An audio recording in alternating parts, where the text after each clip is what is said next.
Liberty without order is chaos. Order without liberty is tyranny.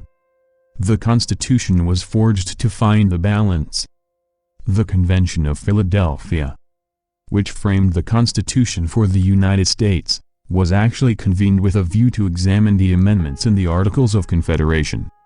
Soon after their assembly, delegates realized that the defects in articles were so colossal that it would not be possible to ratify those defects.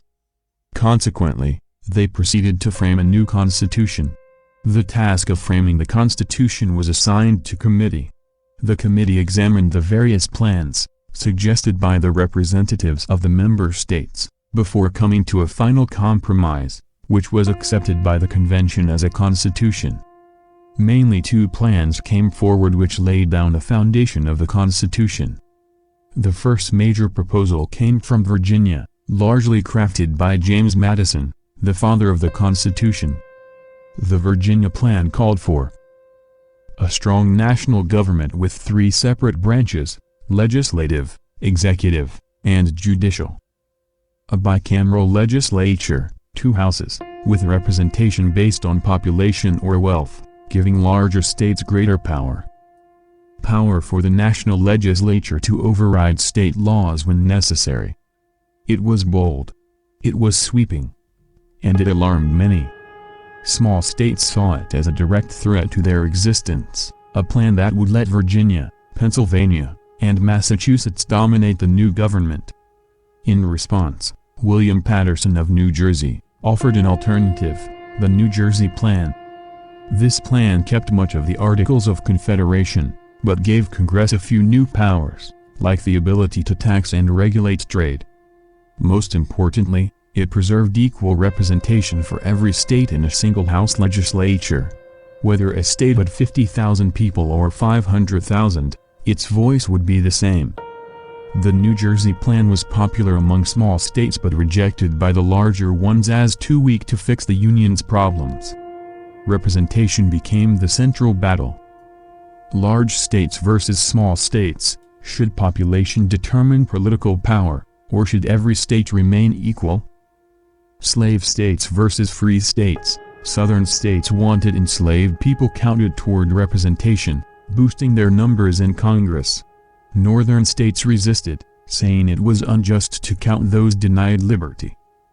Commercial states versus agricultural states. Northern merchants pushed for federal control over trade. Southern planters feared export taxes and restrictions on the slave trade. These conflicts cut deep, threatening to dissolve the convention entirely. It became clear that no single plan could satisfy all sides. The very survival of the Union depended on finding a middle ground. The Great Compromise, Connecticut Compromise, proposed by Roger Sherman. This brilliant solution created a bicameral legislature. The House of Representatives, based on population, and the Senate, equal representation for each state. 3/5 compromise. To resolve the slavery debate, delegates agreed to count 3 out of every 5 enslaved persons for both representation and taxation. A painful, imperfect solution that exposed the deep contradictions of liberty in America. Commerce Compromise. Congress was given power to regulate trade but forbidden from taxing exports or banning the international slave trade for 20 years. Electoral College. Instead of direct election or congressional appointment, a compromise system was created for electing the president, balancing popular will with state influence. The Constitution that emerged from these debates was not a perfect document, but it was a remarkable one. It transformed a loose confederation into a federal republic. It balanced the power of big and small states, free and slave states, farmers and merchants. It provided a framework strong enough to govern, yet flexible enough to endure. The process was long, bitter, and filled with tension. But through compromise, sometimes noble, sometimes painful, the delegates gave birth to the Constitution that still guides the United States today.